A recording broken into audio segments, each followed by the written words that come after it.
at least our baseline core of who we are should be love and gratitude. If for whatever reason that is not your baseline, then I think ayahuasca is for you. And I think what happens is you go and you meet the medicine and she polishes some things up and she cleans some things out to make you realize that no, your baseline is love and gratitude. She would always say, why do you keep going? Yeah. And I said, I don't, like, this is just my path. There's something keeps calling me there. And then when we got back, she goes, oh no, I get it. He gave us an ayahuasca punch card. We only get to bring it up twice during family get-togethers. Really? There's a Buddhist saying, actually, I love this saying. It's, I am not who you think I am. You are who you think I am. All right, welcome back to the Tim Teaches podcast. I'm your host, Tim McCoy. Today, I have the pleasure of welcoming Kevin Caul, a conscious creator, filmmaker, wellness advocate, and real estate entrepreneur. Kevin is not only co-leading one of the top real estate teams in North Carolina, but is also a podcaster where he dives into self-discovery, spirituality, and transformation. And I know, Kevin, that's not your main job. You're just kind of doing it on the side right now. But dude, welcome. Thank you. Dude, thank you so much. I'm thrilled to be here. I was telling Tim just before we started recording, I love everything you're doing. And really actually honored that you would even ask me to be on the show. So I appreciate it. Absolutely, man. Yeah, I love it. Following you for the last year and a half or whatever. When was kind of the first time you went to Rythmia? I'm just going to jump right into it. Was it a couple of years ago? No, dude, I've been going there. Gosh, it was, I was supposed to go 2020 and then COVID happened. So I was one of the first groups after they kind of allowed people to start coming back. So I think February of 21 was the first time I was there. So yeah, about 4.5 years now. You're an OG compared to me. Well, I don't know if anybody's an OG in this game. At the end of the day, the only OG is probably the ayahuasca itself. For sure. How did you, had you done plant medicine before, or was Rythmia kind of your first experience? It was my first experience. And it's funny, I was trying to think, because I figured we would talk about like the path and how I got there. Totally. And I was trying to think of that and how I actually even ended up. And I guess 20 something years ago, I really started looking into consciousness. Mm-hmm. And somewhere along the line, ayahuasca came up. And for whatever reason, when I read it, I remember reading it in a book. I don't remember the book, but when it came up, it immediately caught my attention. And I said, one day I'll end up doing that. And so the opportunity just happened to come up in February of 21. And I jumped all over it. Oh man. So, consciousness is a big part of ayahuasca. Yes. At least for me, in my experience, everybody has their own experiences, but it takes me deep into consciousness and, my higher self. And it's one of those things, like, you've done a really good job of explaining it on some of your episodes that you've done, like how it affects you and just your journey in general. I'm not very articulate when it comes to trying to come on, man. You're doing great. Yeah, it sounds a little wild when you try to explain it to people, but how can you kind of jump in a little bit about that first experience and how that experience was for you and what you got out of it and why you keep going back? Yeah, it's funny. So I don't know if many people who watch this, most probably have never been to Rythmia or have never done any plant medicine at all. The way Rythmia is laid out, there's 4 nights of ayahuasca, right? You do it Monday through Thursday. And so I went there with an idea of what I thought ayahuasca was going to be.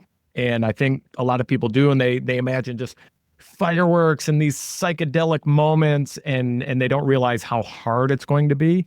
But I will tell you, first night, nothing happened. Literally nothing happened. I want to say I drank 3 or 4 cups, and I just sat there annoyed, frustrated, because nothing happened. Maru, who works there, I remember her approaching me and she said, "How are you feeling?" I said, "I could drive home. I literally could drive home right now." And as you know, that's an absurd statement to think of when you're drinking ayahuasca. Yeah. So the next morning, I remember seeing Jerry, the owner, at breakfast. He said, "How'd it go?" I said, "It didn't. It was actually more frustrating. I sat there annoyed all night." He said, "Well, buckle up. Tuesday night's a different night." And Tuesday night was a way different night. And yeah, Tuesday night kind of blew me wide open, but I don't know. And as being there a couple of times, 2 or 3 times, you learn to work with the medicine better and better the more you do it. Yeah. So it really wasn't until ladies' night, Wednesday night, that I had this moment of, I had a huge moment. And I'll share it with you Oh, if absolutely. you're cool with that. Yeah. So for me, ladies' night, that first ladies' night was every woman that's ever been in my life, and I'm talking grandmothers, mother, wife, they all showed up separately. Oh, wow. All of their spirits showed up in front of me. And I had to pour my heart out to all of them and tell them all how much I cared about them, how much I loved them. So I get through all of that. All of the important people have come. I'm buckets of tears. And Carolina, who is a shaman there now, at the time was not a shaman. She was just sitting next to me. She was one of the guardians at the door. And she came over, with their feathers and the waira and all the, right? And she did a blessing for me. And she walked away. And I remember thinking in that moment, I said, well, I need to know her name. She's number one, just witnessed this huge moment in my life. And I need to know who she is. I feel like I need to know her. So she comes back by. And I said, I waved her over. I said, I need to know your name. And she says, my name is Carolina. And I started bawling, Tim, immediately. And she kind of looks at me, like, what is wrong with this guy? Yeah. But what she didn't know and what came to me just at that moment hit me like a ton of bricks. My wife had miscarried, I don't know, a few years prior. And it wasn't a big deal. She wasn't very far along in a pregnancy. And I thought nothing of it. It was just kind of like, hey, she was pregnant. We lost the baby, a month in, so be it. Mm-hmm. On with life we go. But we always said if we had a girl, one of the names would be Carolina, right? So. And this baby chills, bro. Dude, me too. Every time I tell the story. So the real life Carolina goes back to her doing what she's doing. And then this little spirit shows up and she says, hey, Dad. And I went, oh, right. It's like that. So pouring tears. She says, I need you to know that I was never supposed to be born. You and I were supposed to meet right here, right now, so that this is real and this is the path you should be on. And so we had this sweet moment. And here's the interesting thing, and you'll appreciate this, Tim, because all of the coincidences and things that happened that week. We had moved probably 13 years prior to that from Michigan to North Carolina. We didn't know why we moved. We just moved. We always said, well, it's weather. We didn't know why. We didn't know anybody here. She actually, the little spirit, Carolina, right, says, I'm your spirit guide. I've always been your spirit guide. I'm the reason you're in North Carolina, right? And so all of these things start. So that was the moment where I go, okay, clearly this is the path I'm supposed to be on. And so that was really my first, the first week I was there, and it changed everything for me. Slap in the face, like just of awakening, like, holy shit. I mean, you give me such chills. I have a very similar story, which is, I don't know, when I first came to Rythmia, I didn't have any tattoos on this arm. Yeah. Now, but very similar. Me and my wife had a miscarriage, and her name was Stella Rose. And during I think it was Tuesday night, I was laying there and I'm on the bed, shit's going off, and I lean up and I look at the end of the bed, and this is Tuesday, granted, they haven't had any ceremonies in quite a while, and I'm looking at the edge of the bed and I see like this little red thing, and I'm like, what the hell is that? And you're like, am I imagining this? I freaking grab it and pick it up, and I'm like looking at it. I'm like, what the fuck is this thing? And I look, and it's a rose petal. And I'm whoa, like, what the hell? And so our daughter, who, we lost, before she was full term, we were going to name her Stella Rose. And I was like, what the fuck? And then same thing, man. She showed up, but she was tall and beautiful, dark hair, green eyes, like just the most beautiful, and she was like, yeah, basically the same story. I've been here, you're my dad, but this time I'm not meant to be down here for whatever reason. So Wow. now I got a tattoo there. Yeah. No, beautiful. It's it's wild, isn't it? It's wild. And you try to explain that to somebody who's never been. And I'm like, obviously I'm doing this podcast because of my experience down there. And just like, I found such profound healing in it that I'm like, I want to share it with everybody, but Yes. when you try to explain some of these synchronicities and experiences and things like moving to North Carolina, Right. Stuff like that, everybody's just kind of blows it off like it's just woo or something. And I'm like, believe me, there's a lot more going on than.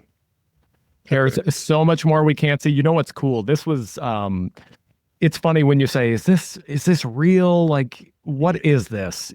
Because you're in that drunkenness of the medicine. So you do kind of question some things as you're in that. But here's a cool story. And I had to confirm with some friends of mine. So prior to even doing ayahuasca, I had gone to a place called the Monroe Institute in Virginia, which is it's consciousness exploration place. And the military had started even a called Stargate, where it was remote viewing, started at Monroe. I think one of the guys that teaches a class there on remote viewing, he was Stargate 1 was his agent number or whatever it is. Yeah.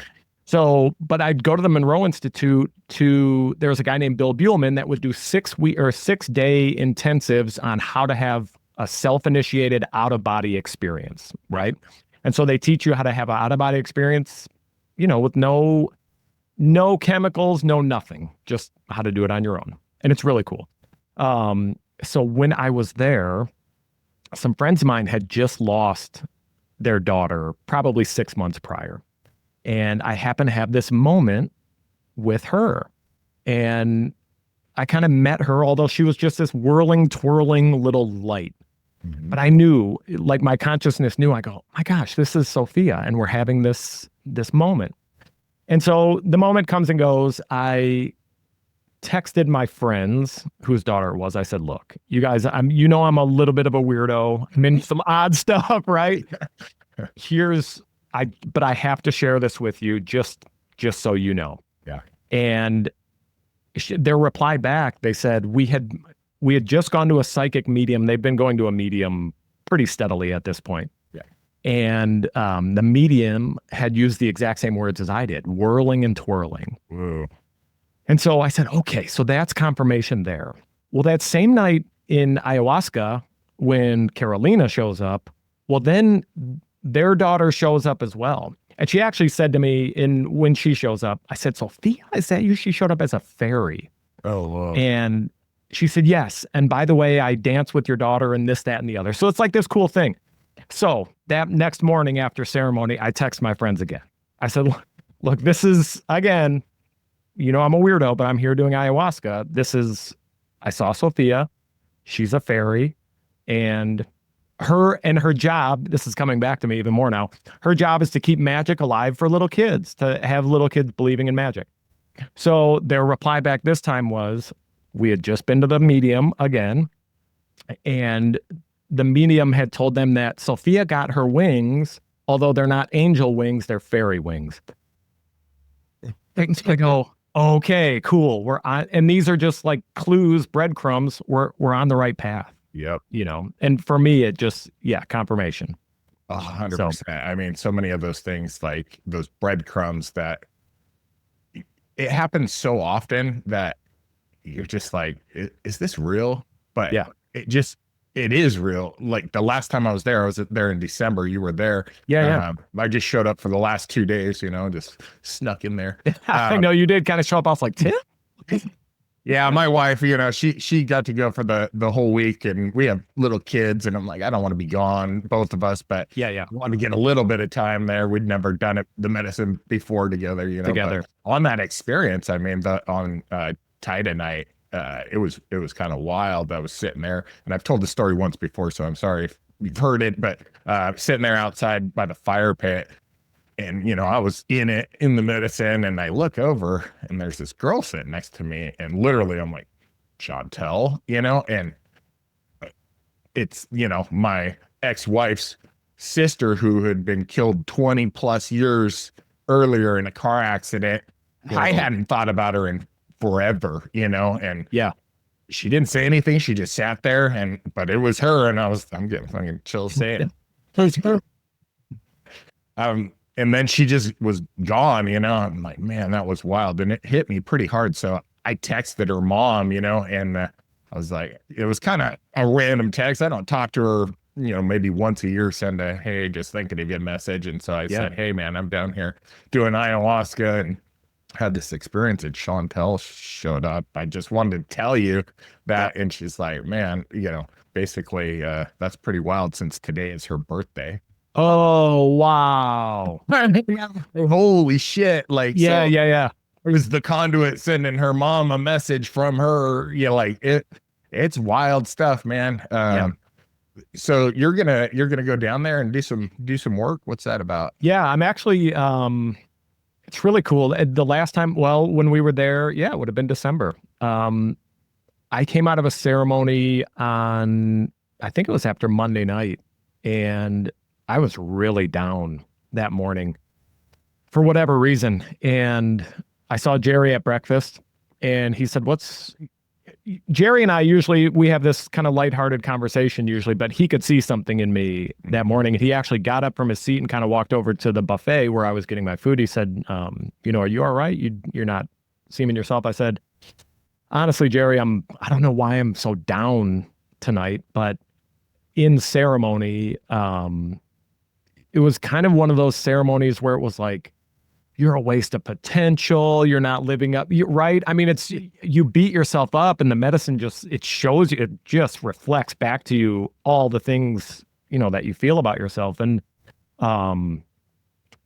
for an underlying theme in all of the ceremonies that I've ever done is you're a teacher. You should be out there teaching the things that you've learned over the last 25 years. I study, I look into consciousness and study these things. I take for granted that not everybody does. Yeah. I always just assume everybody's kind of on the same page with spirituality, but turns out that's not the case. And so, but I've always ignored that calling of you should be a teacher, blah, blah, blah. So Jerry goes, yeah, you just can't ignore the calling. If you do, this is the way you're going to feel. And it is what it is. So I kind of sat on that for a few days. And when I was leaving, I said, Jerry, if there's anything, you guys ever need, or if there's any way I can come down, I'm happy to volunteer. I have to do something. And he put me in touch with Jacob, and Jacob kind of runs scheduling and who's going to be there. And had a great conversation with him. And he said, hey, we'd love to have you down. And so I'll be down there. I guess it's in less than 2 weeks now for 3 weeks. And I'll be helping with the plant integration classes. And right on. Yeah, so it'll be cool. I'm hoping that I can bring value to people. I guarantee you can. It's funny. Todd Lauer just sent me a message because he saw your reshare of my post, and he's like, I want to come on the podcast. I was like, hell yeah, I'd love to have you on. But he kind of is doing the same thing. He comes there, I don't know how many weeks, and does the plant integration and everything. But that's a good class and a much needed class. Todd is, unfortunately, he saw me at my worst in July when I was out there. I was there, dude. I think I was good. I was having a rough one and doing a little cussing at maybe some people around me, and he was like, hey, you need to pull your shit together. He's a good dude, man. And those pants he wears, I'm like, okay, you got to take advice from this dude. He's legit. Exactly. He's all in. Yeah, I think he'll be there. I think the first week that I'll be there. I'll be there with him. So. Yeah, I'm going back in August. That's why I'm kind of, and the funny thing is I talk about Rythmia all the time, and because it had such a profound, it was such a profound experience for me. I'm not sponsored by them. I don't get paid by them. Nothing. It's me just, neither, by the way. I just want to share what I've experienced and learned. And I've been fortunate enough to bring some other people, family members that have gone down there and experienced the same healing that most people get when they're down there. Mhm. So yeah, I'll be back there in August. They were doing a veterans, first responders kind of week. It's the first one that I say we, but they've done, and I'm just helping push it out there because man, those guys they need it the most.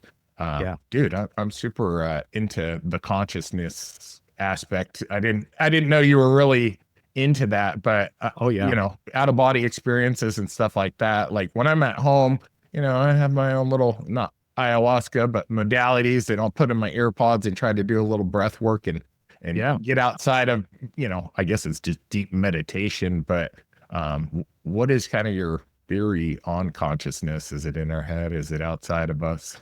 Um, it's funny. The more I learn and the more I study, the more I realize we know nothing, Yeah. right? I mean, we know literally nothing. I approach consciousness as I I I mean, ultimately I think we're pure love, right? As and we're certainly spirits just having these human experiences. Yes. And what I believe to be true is that, at least for me, here's what I actually really believe to be true is that whatever is true for you is true, Mhm. right? Because I look back at my childhood, we grew up Catholic, raised not like way into the church, but went to Catholic school and all that. And my belief system at that time was the Catholic religion. Mhm. And it was true for me. And so that was truth. Yeah. I read I don't know how I came across this Walt Whitman book, Leaves of Grass, or yeah, Leaves of Grass. And there was a line in it. The opening line, I think, was basically re-examine all you've been taught in school, church, or in any book, and dismiss what insults your soul. And so at that moment, I went, okay, I'm starting over. I'm going to drop religion. I'm dropping all of my beliefs, and I'm starting fresh. And then, got into the study of consciousness, and what I thought to be truths in the world were no longer truth. And I started just developing more truths. And the truth for me now is we're spirits. We've chosen to come here. We're going to experience everything we can so that we can help humanity get to whatever its next phase is. Right. And now I'm just purely a seeker. Anything that cracks me open, I'm happy to be cracked wide open Yeah. and proven wrong about everything. Yeah, I think we're wrong about most things, but I do believe that we are, spirits having a human experience and, consciousness. For me, the more I kind of lean into my own, mind and consciousness, I think we are not, our consciousness is not inside our head, Right. because when you're doing breath work, which I got Gio coming up next That's today. so cool. I'm That is excited so cool. to Yes. talk to him. Mhm. That was my first kind of hallucination with, I never done plant medicine or mushrooms or anything like that. A little Yeah. bit of weed, not much, but I did breath work the first time I ever showed up to Rythmia before the ceremony. And Yeah. all of a sudden I'm seeing things and traveling, and I'm like, oh shit, if air's going to do this to me, I'm screwed. Yeah. Yeah. It's wild. Do you do any breath work? I do not. It's funny. I've come back from Rythmia every time I go, man, it's gonna be breakfast, breath work, exercise. Yeah. Like this is, but it's work. Like breath Yes. work is hard work. Yep. And so I'll do it every now and again. I haven't made it a good, consistent practice though. And I should. I absolutely should. So When I first went to Rythmia, it was the same with you. I did breath work, and I remember coming out of the first night of breath work on Saturday night and said, well, that was worth the price of admission right there. right there. Yeah. Like what I can go home with this. Perfect. I'm good. Yeah. It was kind of an interesting experience for me because my dad's name is Damon. And so I told him I was going down there to deal with some stuff, and he's a pastor and so, or used to be. And, but man of God, but he's like, he's gonna, he knows the benefits of it, but it's, you know, in some religious aspects, they think you're toying with something you're not supposed to, and you know, to each his own. But yeah, I do the breath work, and I lean up and look straight across from me. The person in front of me has a nomad hat, and that's my dad's name spelled backwards. Wow. And I was like, that's pretty. Yeah. But he said he was going to be there with me the whole time, and I was like, well, How that was cool. a hell of a sign right there. And those are those moments that you can't explain to people. I mean, you can explain them, but it's what is the freaking odds? And right. that sorry, Dad, that used to be his password for everything. It was his name backwards. So I mean, it was a, you know, shot right at me. I was like, wow, that's interesting. So Tina has been there. That's your wife. Yeah. Yep. Who was the first one to go, or did you guys go together? The first time that she ever drank medicine was when we were there in December. Wow. I had gone 8 times. I take that back. We did go together the prior December. We both got COVID and never got to do ceremony. Oh shit. Although I feel like that was divinely orchestrated. We were there with some other people that we knew, probably not the best mix of energy for her, especially. So I actually think the medicine protected her from that. And then when we went back this past December, that was her first time, and she was cracked wide open. I mean, cracked. You know, this is going back. You think you're going there for certain things. Yep.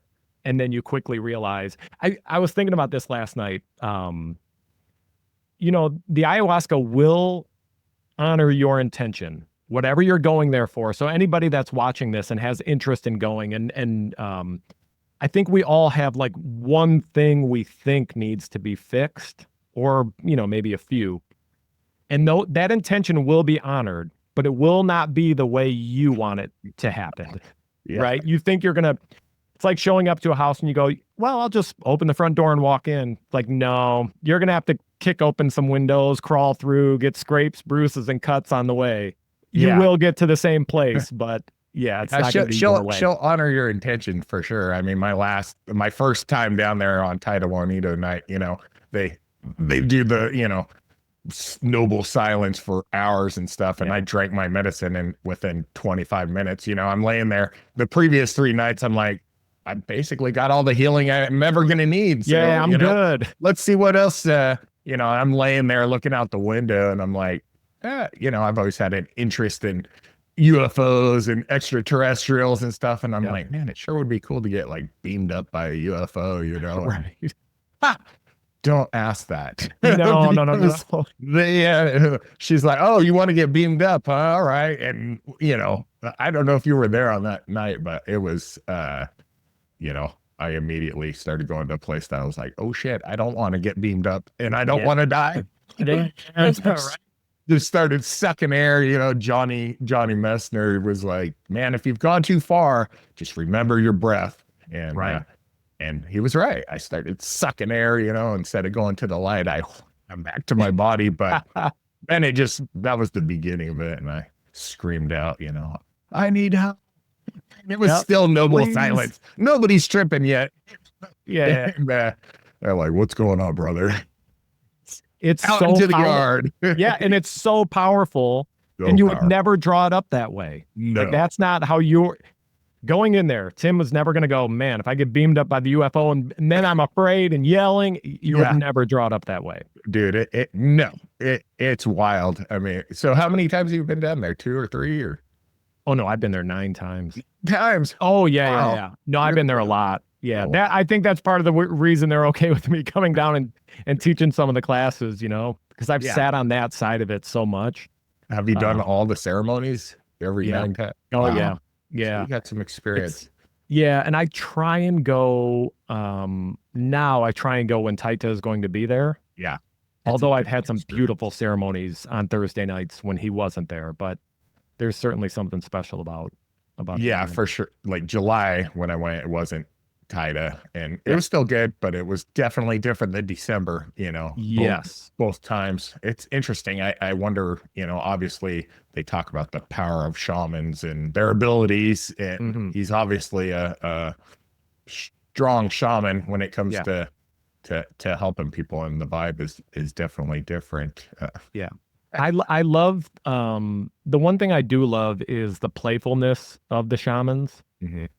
because it can be such a serious, heavy feeling, right? I mean, you're going through it, and a lot of people are going through it, and that Maloka sometimes can feel like a heavy place. Oh yeah. But I always appreciate the lightness of the shaman. And Juanito, especially giggling and laughing, you can hear that throughout the night. And so Yeah. it's very comforting that that's the case. And truth is, we should probably approach our consciousness and our healing with some type of humor.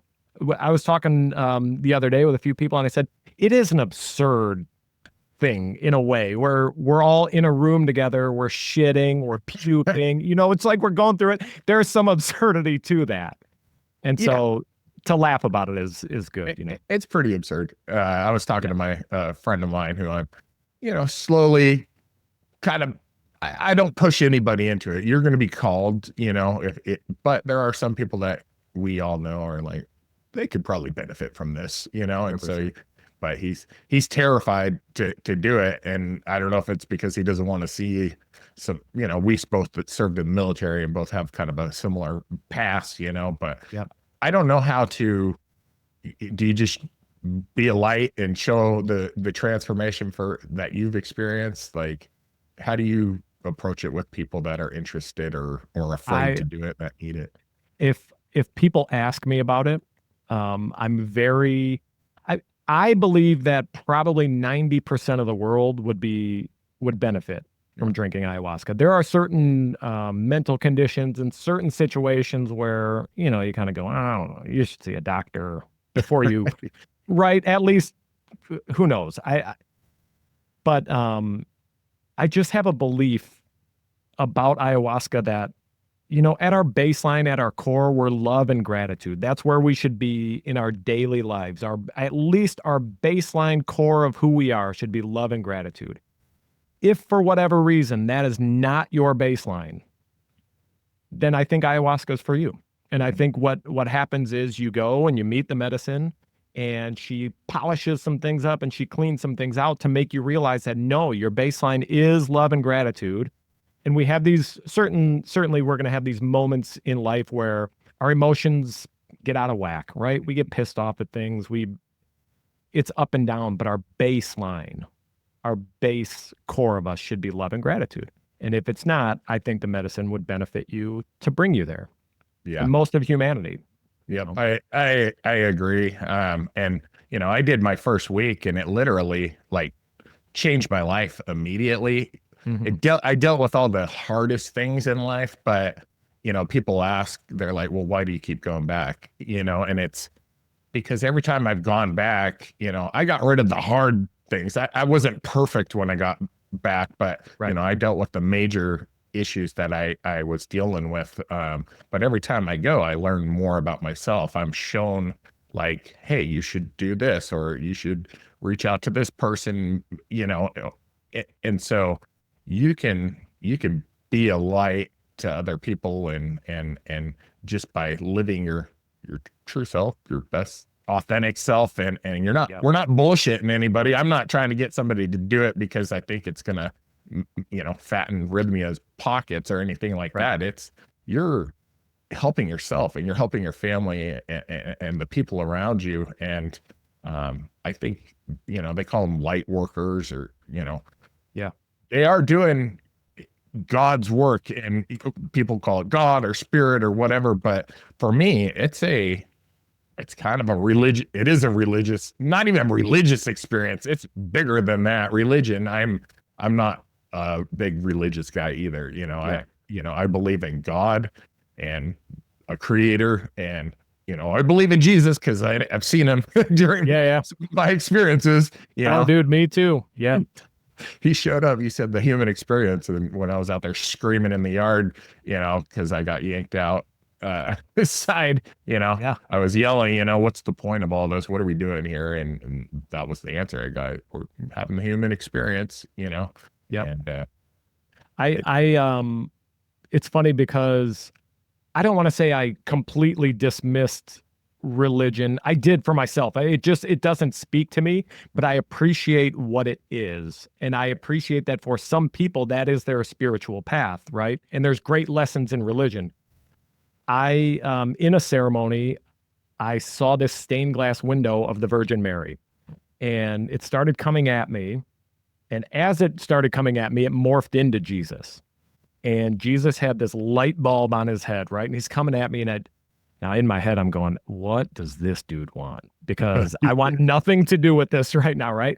He grabs me, slams the light bulb here, and as if to say, look, I'm no different from you. We're no different from each other. We all have this light in us, and it's our job to show everybody. And I remember saying to him, I go, dude, I'm not a Christian. And he said, and neither am I. And he was gone.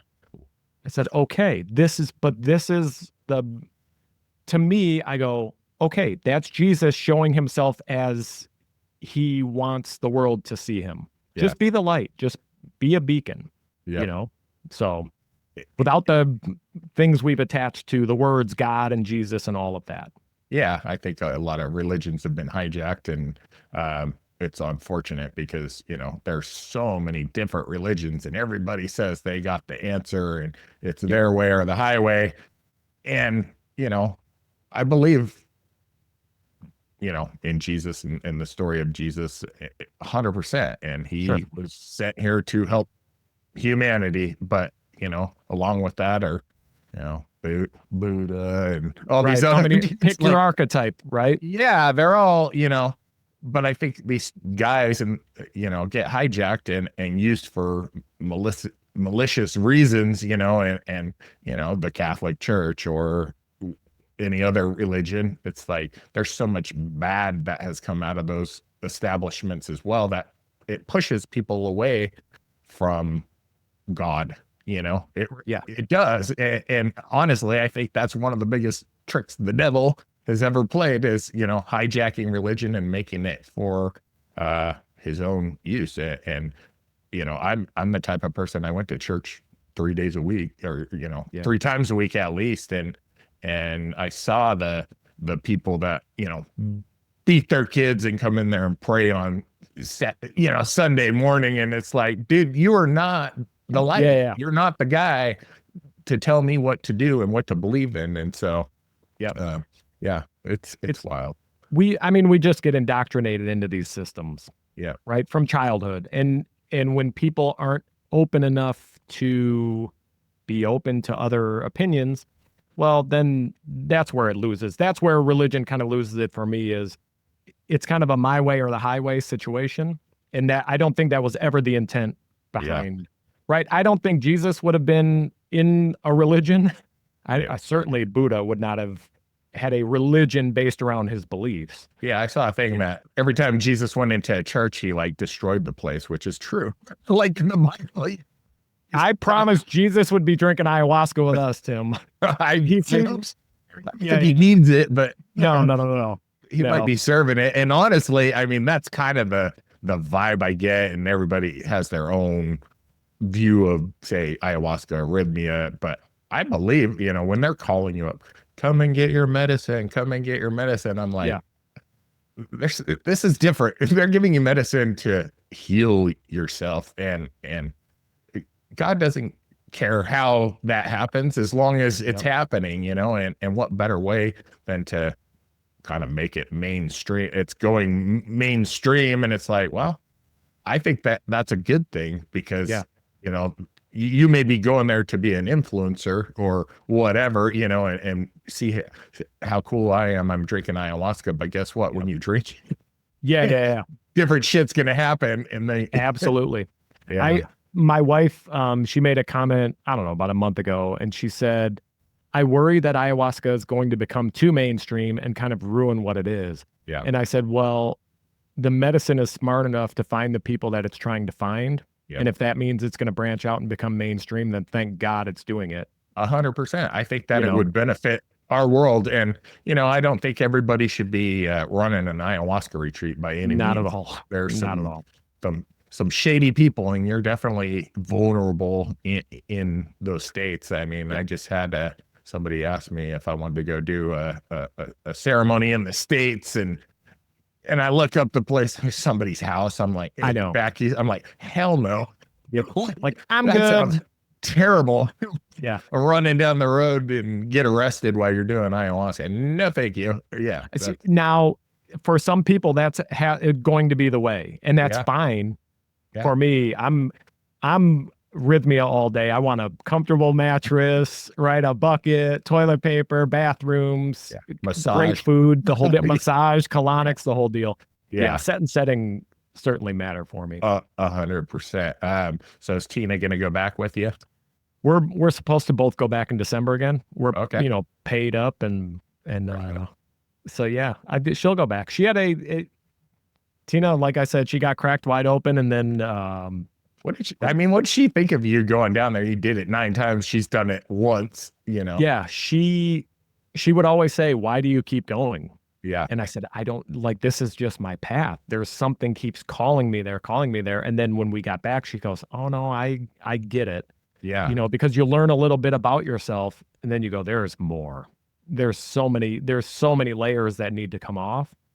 Did you find it hard? Like, so I know when I went for the first time, my wife, Jandy, had not gone. And so I was dealing with a lot of stuff before I went down there. And thank God for Earl, Koski. He's my brother-in-law. And he's the one who was like, hey, you want to come down here and do this? I didn't know really anything about it. Yep. But, I was struggling. And so I went and did it. And then I came back and it was like, I was healed, and then I come back and we were having not problems, but we were butting heads on a lot of stuff. And I was being a dick probably. And, just because I was going through depression and anxiety and PTSD and all this other stuff. And so I come back and I feel like $1,000,000. And you try to explain that to her and she looks at you and is like, no, you're still an asshole to me. You could have possibly changed in a week. But the thing is, I did change in a week, and it took her going down. She luckily went down a few months after me and got to experience it and came back and was like, sorry, now I understand you can change, and so you going 9 times, 8 without Tina. I'm curious, like, did you guys, not to jump into your relationship, but like, did you go down there and come back and be like, oh, it was this wonderful experience. I've fixed any issues I had, or were you trying to fix issues or just learn more about yourself? Here's what's so funny. I went down thinking I didn't have any issues, and truth be told, I had a great childhood. I met my wife at 16 years old. We've had a great marriage. Like, everything's been really good. Yeah. So when I came back after the first time, she was more just curious, like, tell me the fireworks stories, right? She wants to hear about the little girl showing up and the fairies and all of that. And it really didn't affect our relationship much because our relationship was and is so good. Like, we raised each other. Yeah. That's amazing. There was, like I said, a lot of the, why do you keep going back? Like, it's not cheap. Yeah. Actually, Jerry, the owner, at one point, he said to me, he goes, man, your Rythmia budget must be like pretty big. And I go, well, you can't put a price on spirituality, Jerry. You should get a punch card. Yeah, exactly. Yeah, I think I finally have it. Now they're at least paying for my flight to come down and teach. Perfect. So, yeah. But no, I think when she came back is when it was the same kind of thing like Jandy, oh, I get it. Like, now I understand what the medicine is. And it's funny, unless you do some integration, you can certainly fall back into old patterns. 100%. It's not this cure all and fix all, but it does fix. It prioritizes what needs to be fixed for sure.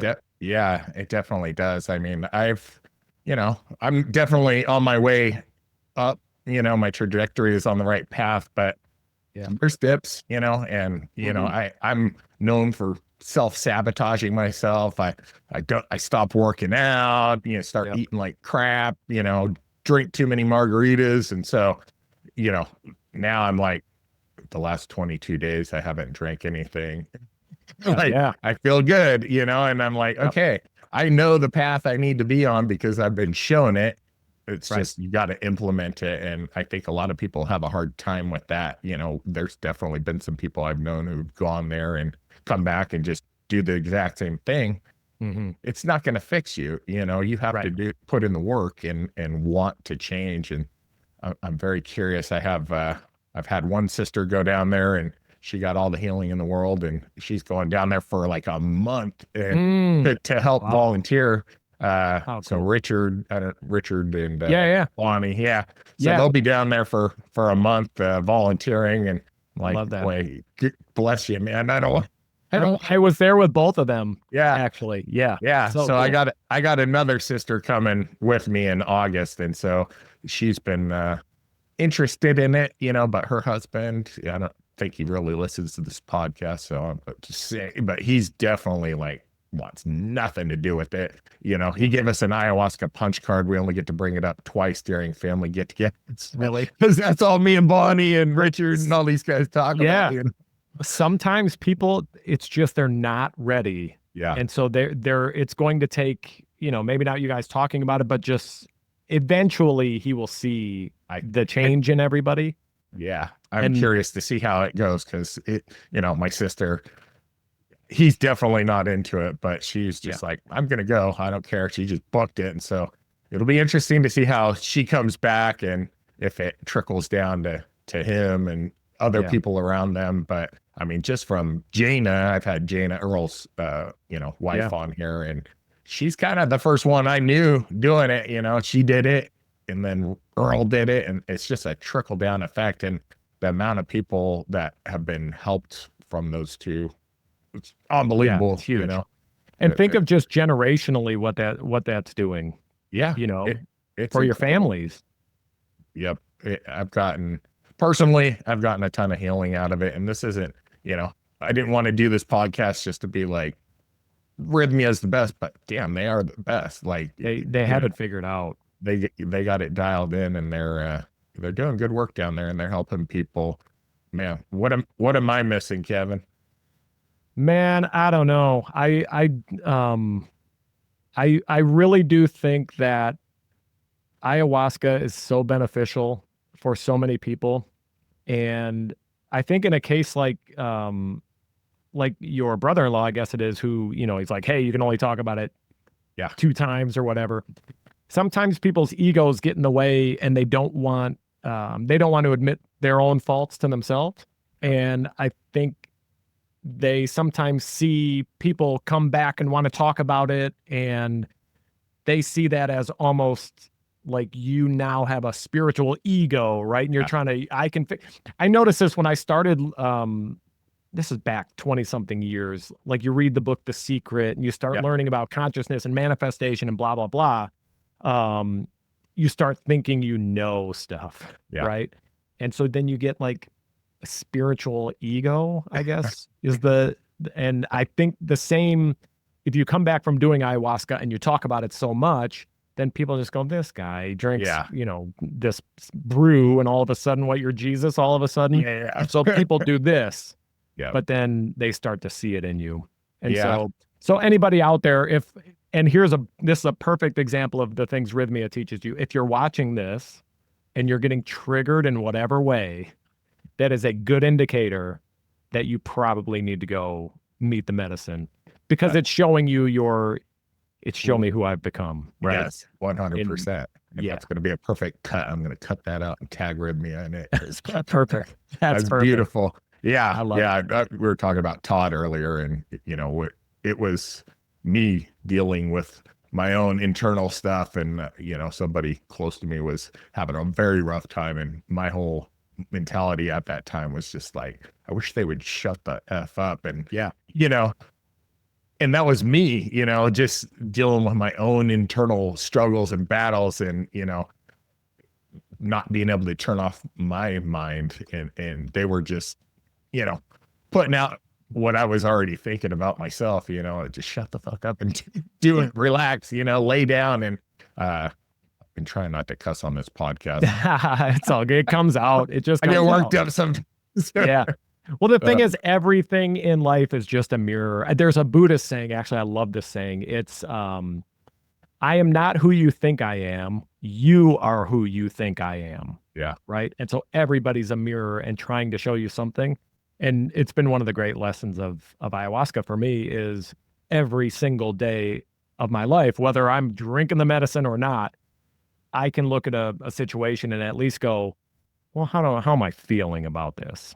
Am I annoyed? Am I feeling this way in my life? Yes. Have I just become this annoyed curmudgeon? Probably. Okay. Well, we need to work on that. Right. What do your friends think of this? Most of them, have they gone down there, or is everybody like Kevin's off his rocker? I mean, they don't think I'm off my rocker. They certainly appreciate all the work that I've done on myself. And again, I wasn't this broken person. I have had a fantastic life. It's one of the things I love in closing group at Rythmia. They say it's the time of the happy healer. I'm happy. I went down there as a seeker, learned that I did have some little traumas throughout life that, I'll give you a quick example. I was probably 6 years old. Well, let's see. No, I'd have been a little older than that. It was 1985. So I'd have been 8 years old.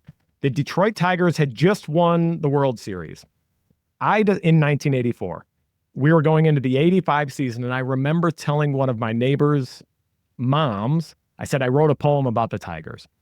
And I said the poem to her, and she said, well, it would be better if you said this, right? And she changed my poem. And I go, now, internally, I go, dang, she's right. It's way better if I say that.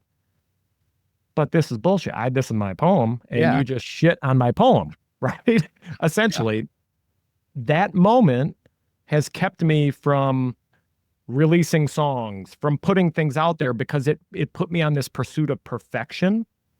And so I became a perfectionist, and it held me back for a long time in life. I mean, I've excelled in life, but it's held me back from doing things that I love, right? Yeah. It's crazy. So, with kids, like, you got to be very careful about what you say to them, man, because they are sponges and they will remember those little things. And what something is minor to you, you may have just ruined that kid for a very long time. Yeah. So I try to be really cautious. I mentioned the Powerball to my son one time, and he's 5 years old, and now that's all he talks about. Winning the Powerball? Yeah, we're going to win the Powerball. Because during one of my journeys, I was like, what are some things you can manifest here? Let's do the Powerball. That'd be a good one, So I've played it, a few times, and but I mentioned it somehow to my son, and now he's like telling people we're going to win the Powerball, and I'm like, if we do, this is going to be a great freaking Rythmia story. Promotion. Yeah, he's dialed in now. Look out. I know, but you got to be careful what you say to your kids, because they are sponges, and you can affect them. Yeah. I don't do a lot of fatherly advice or anything like that, but be careful what you do to your kids or say to your kids, or how you treat them and other kids around them, because it can help them or damage them. And no question. Question. And you know what? I mean, honestly, my neighbor, she didn't know any better. We don't know any better, Tim. Yep. You know what I mean? It's those little moments that come up where you think, again, I thought I was going there with no issues, and then you go, oh, that's an issue, and that's why this has become an issue for you, and it's beautiful. My buddy Ryan, did you meet Ryan and Amanda? I don't know. Amanda. Yeah. I was there with Amanda. Yeah, for sure. And Ryan, actually, I gave Ryan a hat last time because he was there in December with us. Yeah. And so he's but he came out of it like, he had an experience, but he was told by some, tarot card reader that he's perfect and doesn't have any issues. And I'm like, we're all perfect. You don't have any issues. Essentially, we're all perfect, but we are having these human experiences, and there's nothing perfect about being human. No, not at all. Means. Yeah. Kevin. Yeah. How do people find your podcast, get a hold of you, follow you on the IG? I think Caul.Kevin on Instagram is probably the best way. CAUL.KEVIN. And everything I do, I post there. I do have a YouTube channel. I forget what it is right now, youtube.com/Kevin Caul something or other. Yeah. So look it up, and I love watching your content, man. Like I do. You're very you're a good storyteller. And I've tried to just keep it simple. Yeah. Because I think keeping it the like 10 spirituality, minutes. yeah, it tops. Like I've even now, I think one of the last videos I did, I was like, all right, can I explain ayahuasca in a minute or less? Yeah. Let me try that. Well, Because I think it can get so muddied up, but at the end of the day, we're just looking to be better people. 100%, man. Yeah.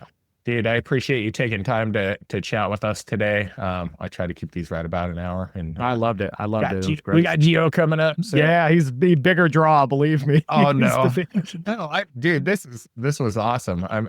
I love hearing people's journeys, and if I could just interview somebody who left Rythmia every week, I would do that because I would. Yeah, it's so cool. It's incredible. But I appreciate you guys watching. If you found value in this, please share it, like, subscribe to Kevin and I, and we'll keep putting out this content. I can't wait to see you again someday at Rythmia, maybe soon. I'm sure December or something.